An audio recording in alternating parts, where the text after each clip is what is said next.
Good day everyone! Today I will be discussing one of the most important application of inner product spaces, which is the Fourier series. Before we begin, let us first recall that an inner product space is a vector space equipped with an inner product. So the inner product allows us to measure the length of vectors, determine angles between vectors, and identify whether two vectors are orthogonal. But in Fourier series, however, our vectors are no longer arrows. Instead, our vectors are functions. Because of this, we use an inner product defined by an integral. So by the end of this presentation, we will understand how complicated periodic functions can be represented as combinations of simple sine and cosine waves. So for our learning objectives, at the end of this discussion, we should be able to first define what a Fourier series is. Second, explain why inner product spaces are important in Fourier analysis. Third, describe the orthogonal bases formed by sine and cosine functions. And compute Fourier coefficients. So what is Fourier series? Fourier series is a mathematical representation of a periodic function as an infinite sum of sine and cosine functions. Instead of working directly with a complicated function, Fourier series allows us to break it into simpler waves. So like a music, when we hear a guitar playing, we only hear one sound. However, that sound is actually composed of many frequencies combined together. So Fourier series does the same thing mathematically. It breaks one complicated function into many simple sine and cosine waves. This idea is extremely useful because sine and cosine functions are easy to analyze. Now, we will talk about the inner product space. So here's the formula for inner product space. So f and g, the vector the inner product of f and g is equals to integral of f of x times g of x from negative pi to positive pi with respect to x. So this is the inner product of two functions, and unlike ordinary vectors, where we use the dot product, here we multiply two functions together and integrate them over the interval from negative pi to positive pi. So this tells us how similar two functions are. If the inner product is equals 0, then the functions are said to be orthogonal. Now for the orthogonal basis, so it's the set of elements 1, cosine x, sine x, cosine 2x, sine 2x, and so on. So these functions form an orthogonal basis. They are like the basis vectors I, j, and k in an ordinary vector spaces, as we recall. So just as every vector can be written using basis vectors, every suitable periodic function can be written as a combination of the sine and cosine functions. Now let's proceed to Fourier series. So here's the formula for the Fourier series. So f of x is equals to a sub 0 over 2 plus the summation of a sub n times cosine nx plus b sub n times sine nx from n equals to 1 up until infinity.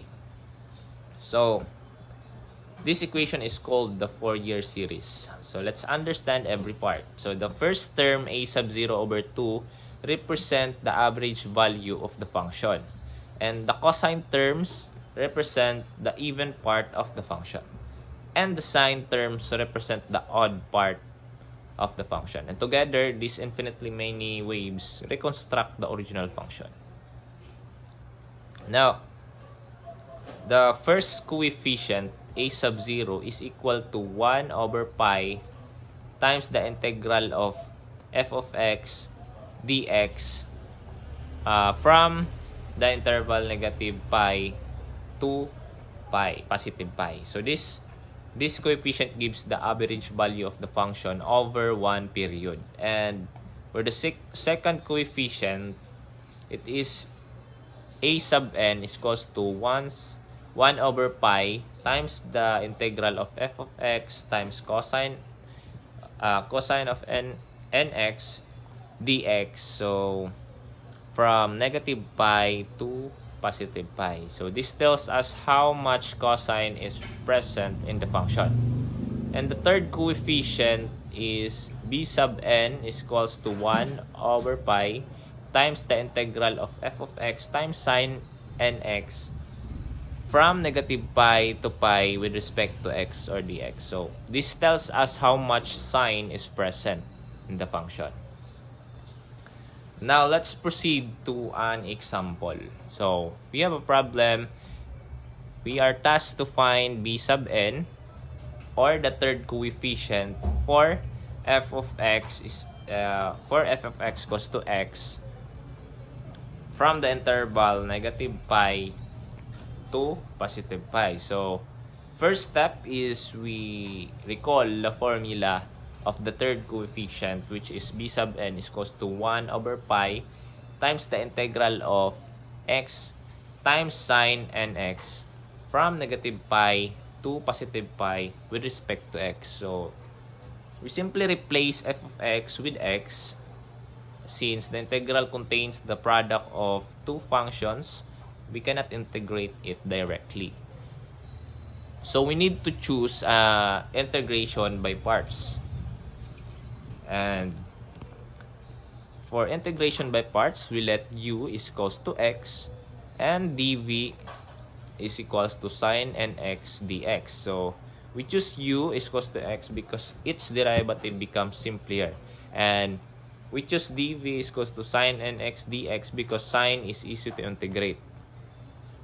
Now we proceed to differentiating and integrating. So we differentiate du is equals to we integrate du is equals to since du is equals to dx, by the way, v is equals to negative cosine nx over n, because the derivative of x is simply 1, and to integrate sine nx we divide by the coefficient of x, which is n, and remember that the integral of sine is negative cosine.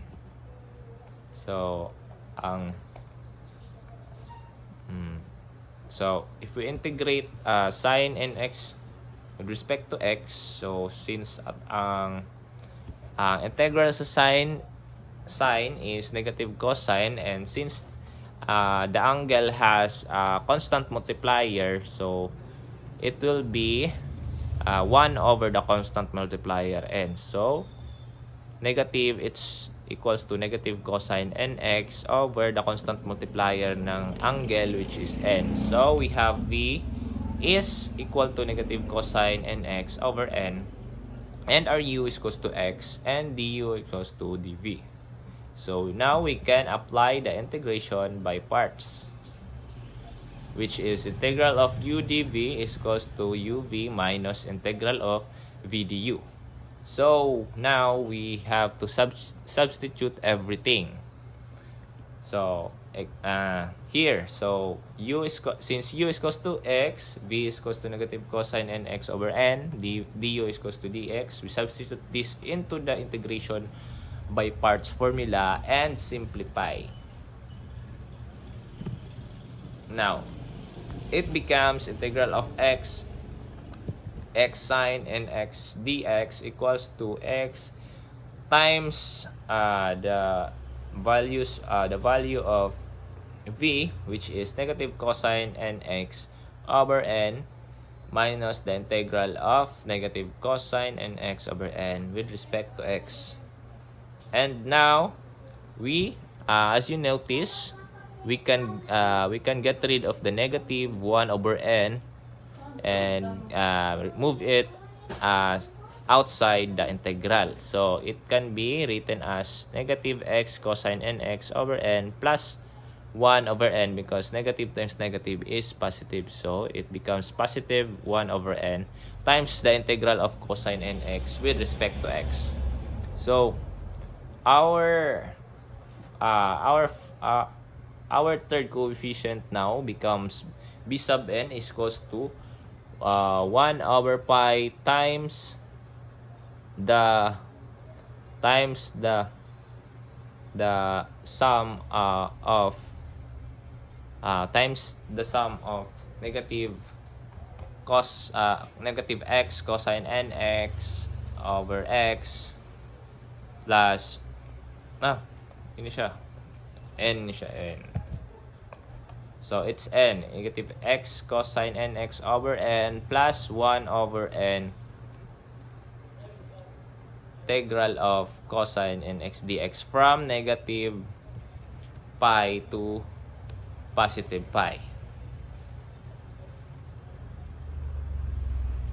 Now, we are evaluating first the but before that, as you notice, we have a remaining integral. So, kaning integral of cosine nx dx. So, we need to simplify it.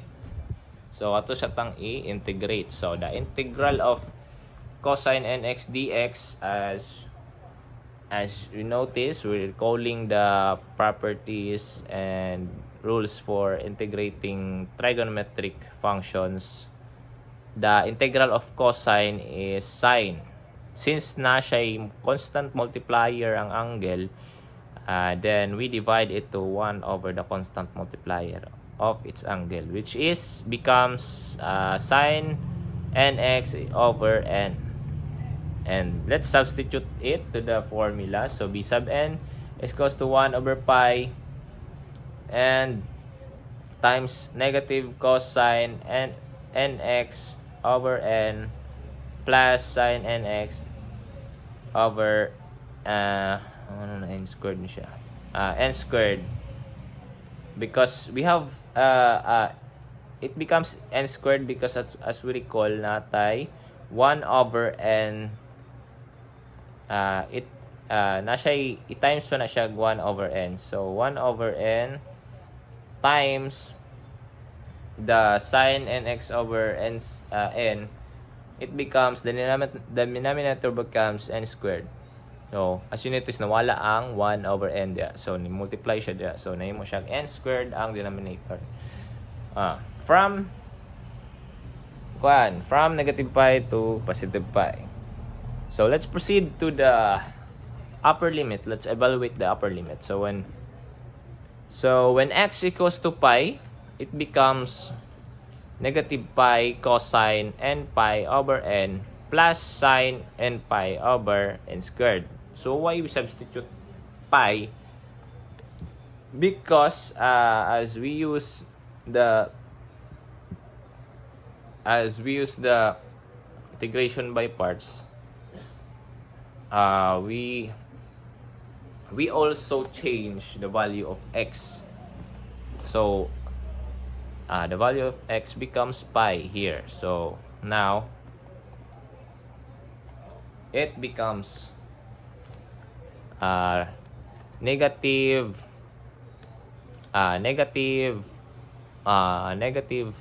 negative pi times cosine negative n pi over n plus sine negative n pi over n squared.